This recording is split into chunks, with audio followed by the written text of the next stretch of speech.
Good evening, Professor Lewis. Good evening. Well, the first question is more of an alibi to me than to you. I understand that you'd rather not refer to any current political issues. I would prefer not to do Why, so by the way, in the present context. Why, by the way, if I may ask? Why? I think it's easier to discuss politics in a situation where one controls the development of the discussion. I see. Okay, then we'll go to history, and if you feel that I'm trying to trick you, you'll know what to do. I'm sure you wouldn't do any such thing. No, God forbid. Let me first of all ask about peace.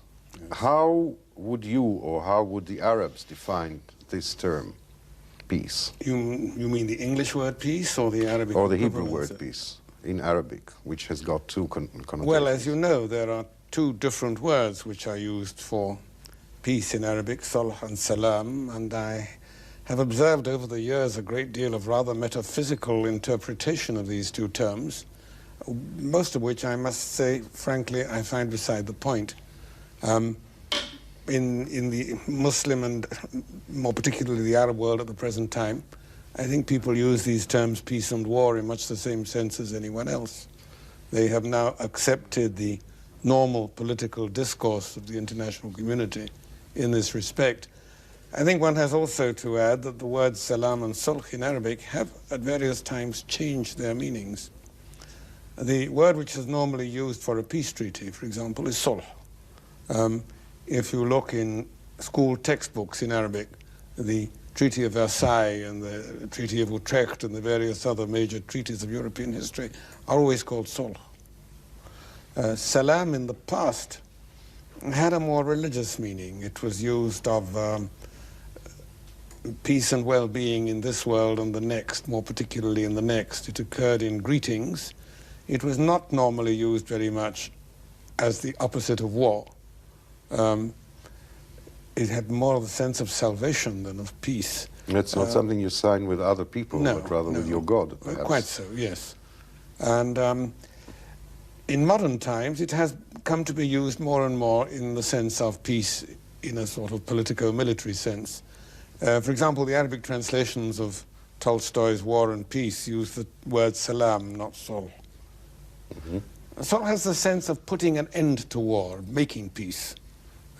It's the transition from a state of war to a state of peace. And that's why it's the word which is normally used for a peace treaty. How would you define the basis for the Arabs or the Muslims' attitudes towards foreigners? Well, that's a very large question, but I take it you mean the traditional attitude, yes. Because there again, things have changed very much in the modern world. The traditional attitude was based on a religious classification. All societies have divided the world into us and them. Greeks and barbarians, Jews and Gentiles, citizens and aliens, and so on. For Muslims, traditionally, the basic distinction is by belief. And the world is divided religiously into Muslims and non-Muslims, politically into subjects of the Muslim state and outsiders.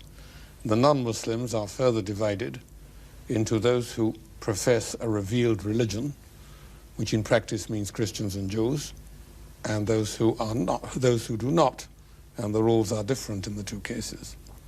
Those who do not profess revealed religion, how are they treated? Well, according to the strict letter of the law, they are to be given the choice of Islam or death. Death is usually commuted to some lesser penalty, though it could have been applied. But this has not been the rule for a very long time. Now, in your book, there is an article on the changes in the conception of the word or the name Palestine. Yes. Through the generation. I'm saying the word or the name. How would you define it? Well, it's a word, of course. It's also a name. It begins as an adjective. The earliest uses of Palestine are adjectival. Not noun. It's not a noun, but an adjective. As the final syllable indicates, the ending -ine is usually an adjectival one. Of a Philistine nature? No, it first appears as an adjective in apposition to Syria. The phrase which appears in some Greek and Latin texts is Syria Palestina, which means that part of Syria which had a long time previously been inhabited by the Philistines. There's a much earlier form, of course, which is Philistia, the land of the Philistines, Hebrew Peleshet, and similar forms in other ancient Middle Eastern languages. But that is not the same as Palestine. It's interesting, in the English authorized version of the Bible, Peleshet is translated Palestine, but in the modern versions, the revised version, Palestine disappears and is replaced by Philistia. Now, the modern use of the word Palestine, and I'm not yet talking about this day and age, has become more political, especially with the British Mandate. Yes, it goes through several phases. The name Palestine seems to have become the official name of this country after the suppression of the Bar Kokhba rebellion, when there was, I suppose you might call a deliberate policy of de-Judaization, so that what had until then been called Judea was renamed Palestina, and what had until then been called Jerusalem was renamed Aelia Capitolina. And Palestine remained under Roman, Byzantine administration as the name of a province. Then two provinces, Palestina Prima, Palestina Secunda, and then three provinces. When the Arabs conquered this region in the 7th century, they retained the name Palestine, which became Palestine, but only for Palestina Prima. Palestina Secunda was called Urdun, which is Jordan. Jordan, yes. So there were two names in this area, Palestine and Urdun, which are, of course, are normally translated as Palestine and Jordan. The frontier between them did not run north-south, but east-west. And these were merely districts of the province of Damascus. After that, the name Palestine disappeared. When the Crusaders arrived in these parts, it had already passed out of common use. The Crusaders didn't use it, of course. They called it the Holy Land, Terra Sancta. It reappeared about the time of the Renaissance in Europe, when there was a fashion for things classical, and Greek and Latin names again come into common usage. And from that time onwards, Palestine is the name commonly used in Europe, though not in Palestine. It was first given an official form with the British Mandate and ended with the British Mandate.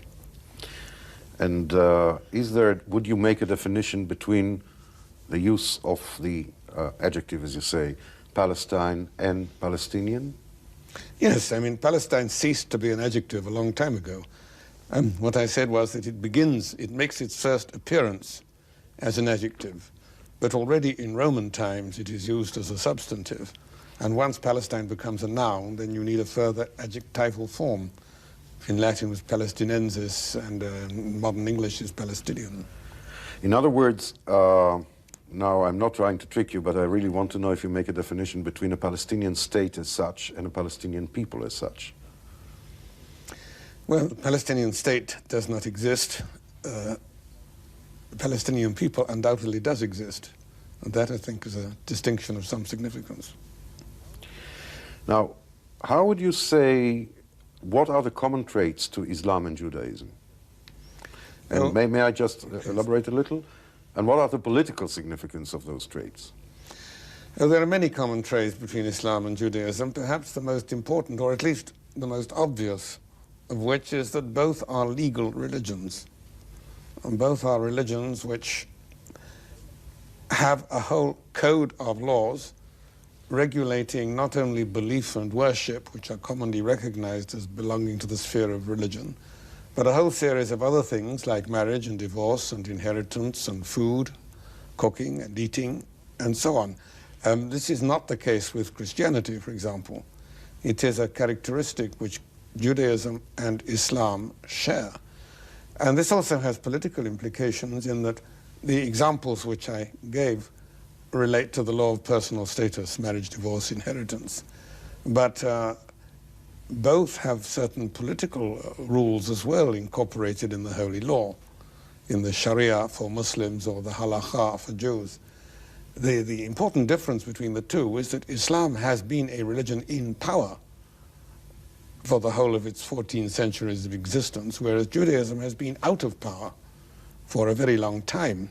It is now finding itself again for the first time after a discontinuity of almost 2 millennia associated with the institutions of power. And this, of course, creates problems for the tackling of which there is a certain lack of experience. And with Islam, does that mean that politically religion has become the law of the state to a certain extent?